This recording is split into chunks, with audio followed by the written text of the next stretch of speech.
Hello everyone, good morning and welcome to today's The Hindu News Analysis. In today's news analysis, we'll be discussing about 9 important news articles in the Hindu newspaper today. Coming to the first page and the first article. Lockdown 5.0 to be strictly implemented in 13 cities. So the government is all set to announce lockdown 5.0 for 2 weeks with strict implementation in 13 cities that have recorded 70% of the total COVID-19 cases. So which are all those 13 cities? They are Mumbai, Chennai, Delhi, Ahmedabad, Thane, Pune, Hyderabad, Kolkata, Indore, Jaipur and Jodhpur, Chengalpettu and Tiruvallur. Okay. Also, coming to the daily COVID related news, there was 7,707 new COVID cases and 263 deaths on Friday, the single highest on the highest on a single day. This takes the total number of cases to 1,73,052 and fatalities to 4,970. Also, the state governments will be given more autonomy in implementing the MHA's guidelines issued under the Disaster Management Act of 2005. So compared to other countries, even though India ranks ninth in the total number of confirmed cases, the infections as a proportion of its population are much lower to countries with most cases. For example, you can see here that as a population as a the cases per million is less. The cases per million is actually 128, whereas coming to countries like US and all, the number of cases per million is very high. But there is another issue also. The test per million is also low. The test per million is shown in this y axis. So the test per million is shown to be around 2573, right? Whereas coming to US and all, the test per million goes to more than around 30,000 and all, right? So in India, both the tests are also low, the cases per million are also low. Now, coming to the economy related news, GDP growth slows to a 11-year low of 4.2%, and quarter 4 slumps to 3.1%. So, as an overall for the complete year, for the last year, okay, for the complete year of 2019-20, the growth rate is GDP growth is only 4.2%, and for quarter 4 means the 3 months starting from January to March. So that is the fourth quarter, right? A complete year is divided into 4 quarters, starting from the financial year, that is April to June is one quarter 1, then July to September is quarter 2, then October to December is quarter 3, then Jan to March is quarter 4. So quarter 4 slumps to 3.1%.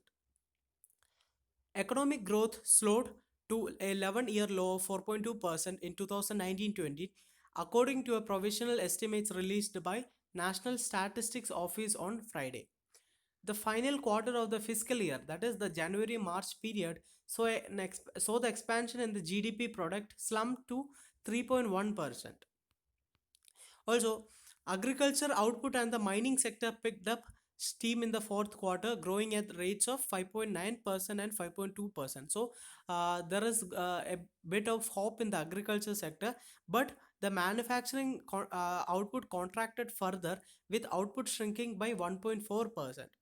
Also, the public administration, defense, and the other services grew at 10.1%. So, they are the public administration, defense, and the other services. They are the least affected by any of these things, right? Also, the GDP. Coming to the previous year, in the 2018-19 fiscal, the GDP had expanded by 6.1%. Also, we can see that the demand is weakening in the economy. The three components of the demand have fallen. One is the consumption demand, and then is the investment and also the exports in the country. Their exports also are in the negative territory, so they are not growing.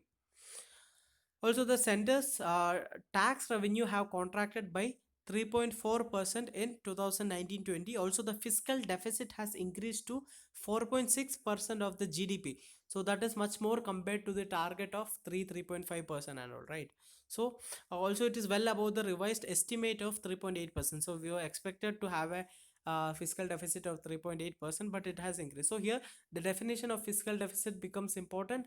uh, Please go through the basics of economics for the definition of fiscal deficit. That is, it is the difference between the expenditure and the revenue, right? So the definition you have to learn from the textbooks. Also, please note that this has all happened in the year prior to COVID-19. So we all know that the COVID lockdown happened, started from March 23rd, right? So all this happened before that. Like this is the data from till March 30th, till March 30th, 31st. This is the data till March 31st, right? So only 1 week of lockdown has been included in this.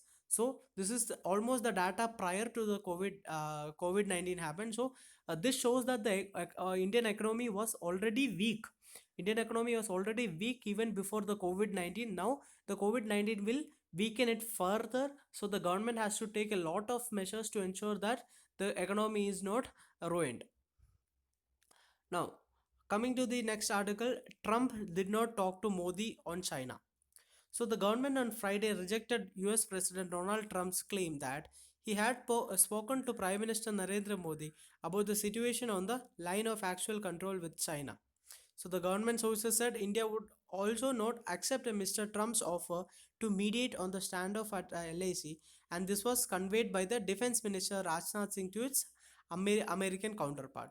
So here what happened is, we all know that the issues are happening between India and China across the LAC, and US has come in between the issue, telling that US will mediate between India and China on the border issues. And then Trump also said that Trump had talked to Modi regarding this, but now the Indian government is telling that there has not been any talks between the Indian Prime Minister and the US President regarding this. So here we can see that Donald Trump is simply lying. Also, coming to another issue in the state capital, Delhi records 1,000 plus cases, second day in a row. So the uh, cases are increasing in Delhi. So this will definitely affect the UPSC exam cycle also, right? Now, coming to the editorial of the day, nearly awful silence. Nearly a month after the first skirmishes on the LAC between Indian and Chinese soldiers were reported, the situation on the ground still appears to be tense. So the first tension was reported on May 5th across the Pangong So Lake. So there is enough information to conclude that this is the most serious such standoff India and China have seen in years.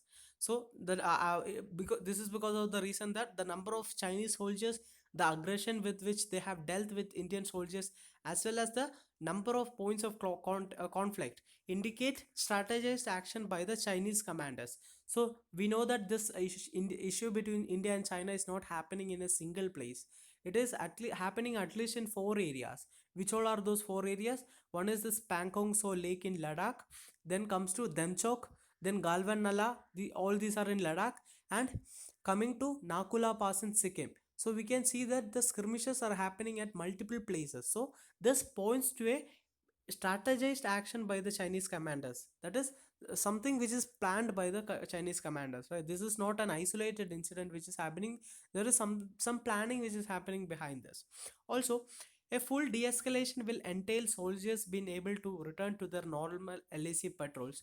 Something military officers say will probably need high-level political intervention, and for the Indian side, an insistence that Chinese soldiers who appear to be the aggressors returning to the positions they previously held. So, in the midst of the sensitive negotiations, the intervention by the US come as inopportune distractions. The first comment last week by a then senior State Department official accusing China of being an aggressor on several fronts and posing a threat to its neighbors was followed by President Trump's offer this week to mediate between Delhi and Beijing. So we have seen this already in the first page article, right? So India has made it clear that India will not accept Mr. Trump's offer. Also, India has also denied his claim that he spoke to Prime Minister Modi on the issue.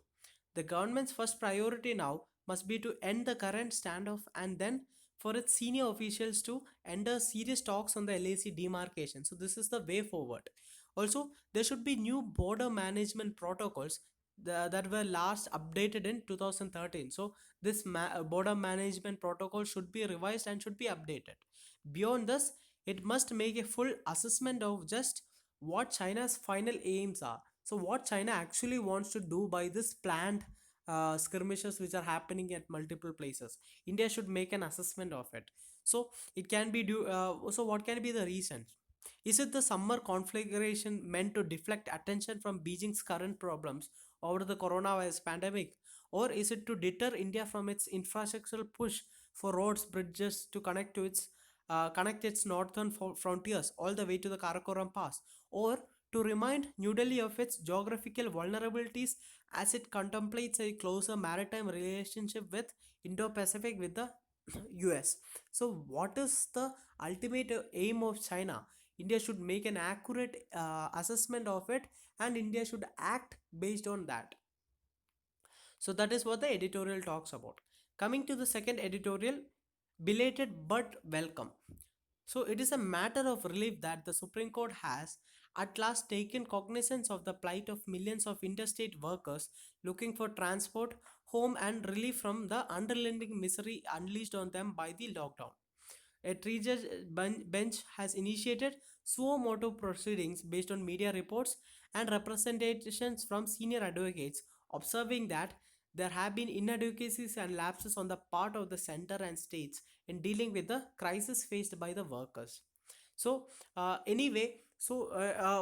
the Supreme Court has intervened, but this intervention could have been 7 or 8 weeks earlier when the migrant crisis have started initially, right?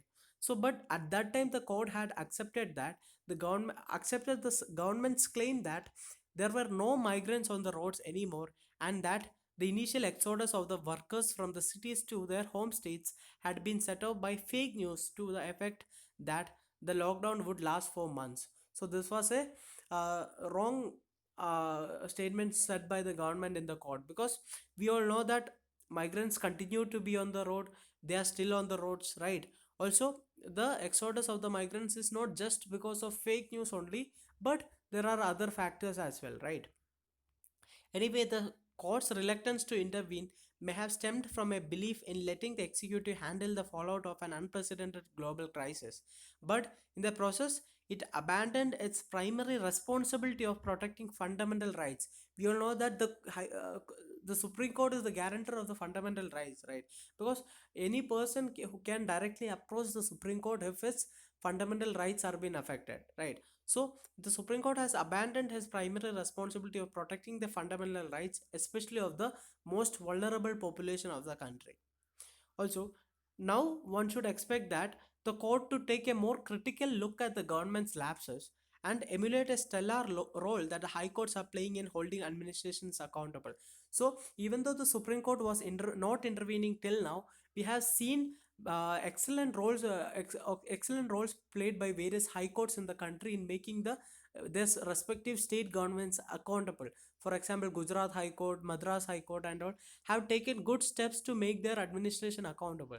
So now the Supreme Court also should emulate what the high courts have done, right, to make the administrations accountable. The top court must find out if the sender, which imposed a stringent lockdown to buy time for preparing the health infrastructure, had discharged its responsibilities. We all know that India had enforced one of the strictest lockdown in the world, right? Now it's time for the court to critically examine whether the government has improved the health infrastructure, or whether the government has uh, improved the health infrastructure and all, right, and properly discharged its responsibilities. Whether if it has not discharged its responsibilities proper, then the court has to speak against the government, right, and hold it responsible. It may even lay down guidelines for planning, coordination, and establishment of a mechanism to address the economic and humanitarian consequences of such actions in futures, right? So this is what the editorial is talking about. Anyway, the courts have intervened, even though it is in a late manner, but now the court have to intervene in a better manner to ensure that the government is accountable. So that is what the editorial talks about. Coming to the main article of the day, anchoring ties with Canberra is the virtual way. So Canberra, what is Canberra? Canberra is the capital of Australia. So the new article is about the India Australia summit, which is about to happen next week. So coming to some historical perspective, in 1915, one of Australia's celebrated jurists, Sir Owen Dixon, he came to Delhi for some mediation on Kashmir. So that time he told that Delhi was a place I hope and trust that I shall never see again. Right. So he was telling about the bad condition, like uh, he- bad condition of Delhi at that point of time in the 1950s. Like Delhi was not at all attractive for countries like Australia at that point of time. That can be seen from what he has said at that point of time. Today, New Delhi ranks extremely high on Australia's diplomatic radar. Almost all of Australia's recent prime ministers, including Julia Gillard, Tony Abbott, and Malcolm Turnbull, have visited India. Also, the present Prime Minister, Mr. Morrison's visit to India in January, it was postponed because of the devastating bushfires in Australia, and now because of the COVID-19 pandemic. So we have seen that recently most of the Australian prime ministers are continuously visiting India. Also, Mr. Modi had traveled to Australia in 2014. That was 28 years after Prime Minister Rajiv Gandhi visited in 1986, right? In reality, New Delhi's relationship with Canberra have acquired such spread and depth today. So it has improved a lot from which was there in the 1950s and all. So India and Australia relationship are having a lot of potential. Australia's population is roughly the same as the national capital region. So there is a lot of population difference between India and Australia, but uh, it is well beyond Mr. Modi and Mr. Morrison trying to deconstruct the inscrutable mind of China's supreme leader Xi Jinping, or the manner in which the World Health Organization has acted. So India and Australia have similar concerns regarding China and even the issues which are going on in WHO and all. But India and Australia relations are much deeper than this perceived geopolitical threat like China and all. Right, there are much more areas of cooperation. Also, virtual summits are no longer a novelty. Like this is not the first time virtual summits are been happening. Mr. Modi himself convened a multilateral summit to bring South Asia together to face the pandemic. As he spoke, and he even spoke online with the G20 leaders on similar issues. So we have seen that there was a video conferencing between the SAARC nations, right? So that was a virtual summit. Also, Modi has also spoken in the G20 summit online, G20 leader with G20 leaders online, right? So, but this is the first bilateral virtual summit, right? So, India and Australia is having their first bilateral virtual summit. The two countries have sought to reconstruct their increasingly turbulent regional geography into the Indo-Pacific. Also, they are being cooperating in the Quad along with other countries like Japan and United States. So, the Quad is also seen as a potent instrument to improve the cooperation between the countries. Also, it is so coming to this present virtual summit. What all can be the outcomes that can be expected? It is expected that the mutual logistics support agreement will be signed during the summit that should enhance defense cooperation and ease the conduct of large-scale joint military exercises. Also, last April, India and Australia had conducted OSINDEX.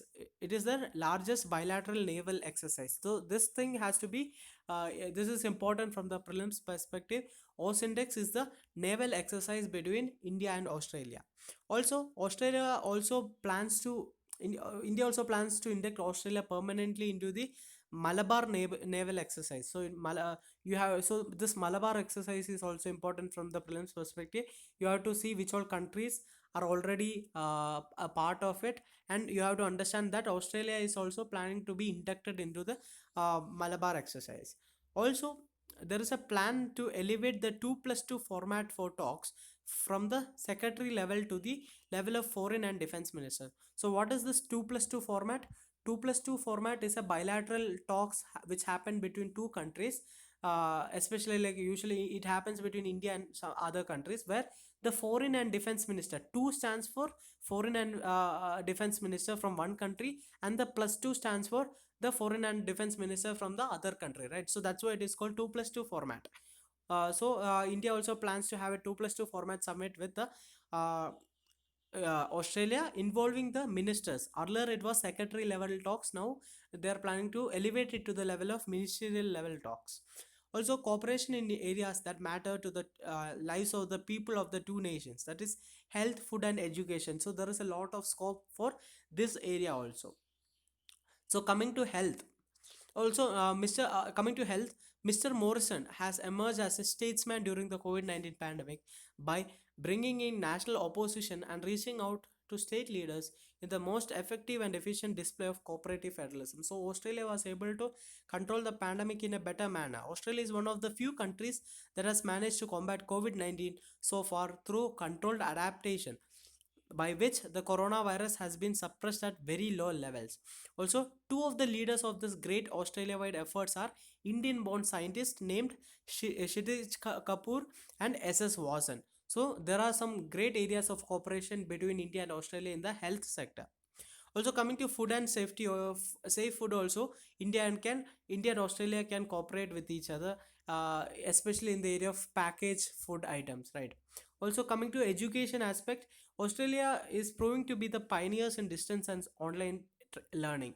Australian universities could well open earlier than most and emerge as a safer destination for quality education compared to European and American universities. And so these are the other areas of cooperation between Australia and India.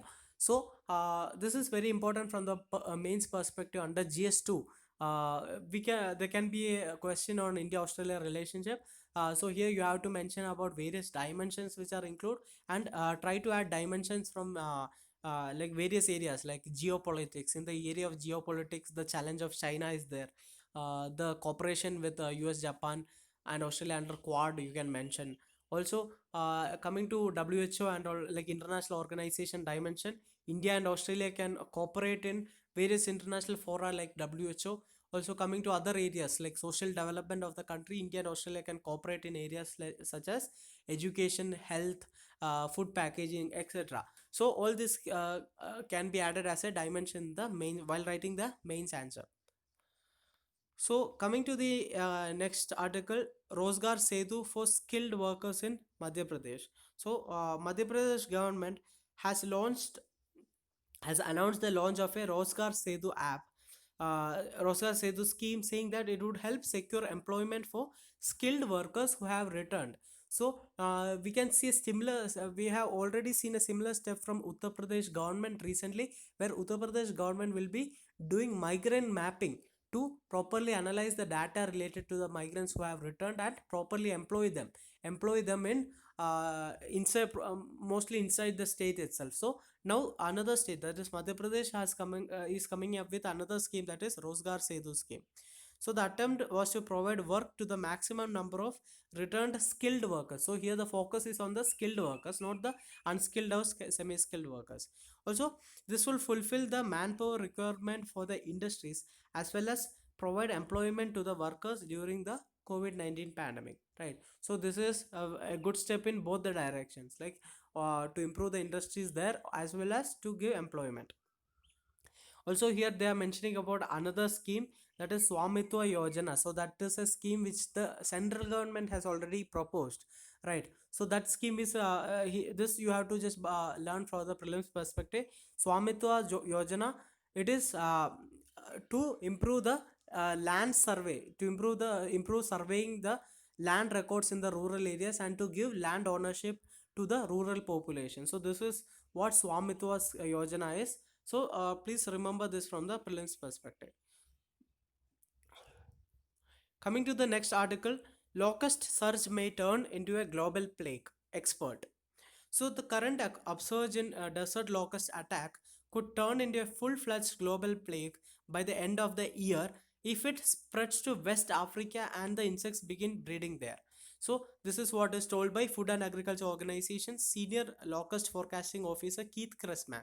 So as we all know, presently locusts are spread in East Africa. From there it had come to Iran, Pakistan, and now it has reached India, right? So if it reaches West Africa and starts breeding there, then this locust attack has the potential to become a global pandemic. Also, what is the reason for this? Again, this locust attack can be linked to climate change. The changing climate and the recent cyclonic activities have brought the swarms into India earlier than expected. So here, one thing we should try to understand is every disaster, every pandemic disaster or such pest issues, everything has a relation with climate change. For example, you have seen that the Amphan cyclone, the recent disasters which are happening in India, the Amphan cyclone, it has a direct impact on climate change, right? Also, the COVID pandemic, it has a direct impact on the climate change and the reducing global forest cover. So, due to this reduced forest cover, what happens? More human animal interaction is happening, right? So it acts as a easy transfer of virus and other diseases from animals to human, like zoonotic diseases, right? So for example, this COVID-19 is also a zoonotic disease which is supposed to have spread from animals, like from the wet animal market in China, right? So we can see that every pandemic, every issues, every disaster which is happening in the world can be linked to a climate change. Now it is high time that the governments across the world should prioritize climate change as the biggest issue, not anything else. Like move away from this border skirmishes. Like every country should come together to understand that climate change is the biggest issue now, and work, cooperate together to find a solution for the climate change instead of fighting over the borders, all those all such issues, right? Also, locusts don't like, and he also told that there is no fear in the urban areas because locusts don't like urban areas. They will simply overfly the urban areas. They will make enough to bother to scare people, but they don't attack humans, of course. Also, there is not much to eat in urban areas. These locusts are just moving from place to place in search of food, right? So, we have already discussed earlier that a swarm of locusts, a swarm means a group of locusts. It contains around millions of locusts, and it comes to around 1 kilometer square in area. So that amount of locust can actually eat the same number of amount of food quantities which can be eaten by 35,000 human beings in a single day. So it has a big bearing on the food security of the world, right? So so that's why locusts will be focusing more around rural areas where agriculture is more prevalent, and they won't cause so much havoc in the urban areas. That is what the FAO, Food and Agriculture Organization, uh, official STLA. So here, please go through the basics about Food and Agriculture Organization, its establishment year, its headquarters is in Rome and all. So all those things have to be learned from the prelims perspective. Coming to the last article of the day, telecom regulator moots national numbering plan. So the telecom, who is the telecom regulator of India? It is TRAI, right? Telecom Regulatory Authority of India. So TRAI on Friday recommended that a new national numbering plan be issued at the earliest so that a uniquely identifiable number can be provided to every subscriber in India. So the plans which are in the process are switching to 11 digit mobile number. As of now, it is a 10 digit mobile number.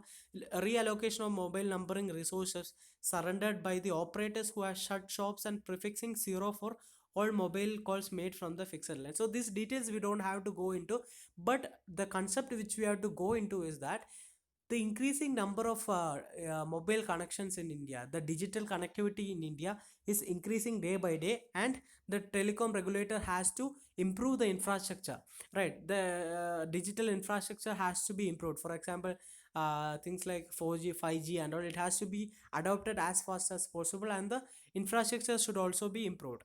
The regulator said adequate availability of the numbering resources is threatened as of now because of an increase in the range of services and massive growth in the number of connections.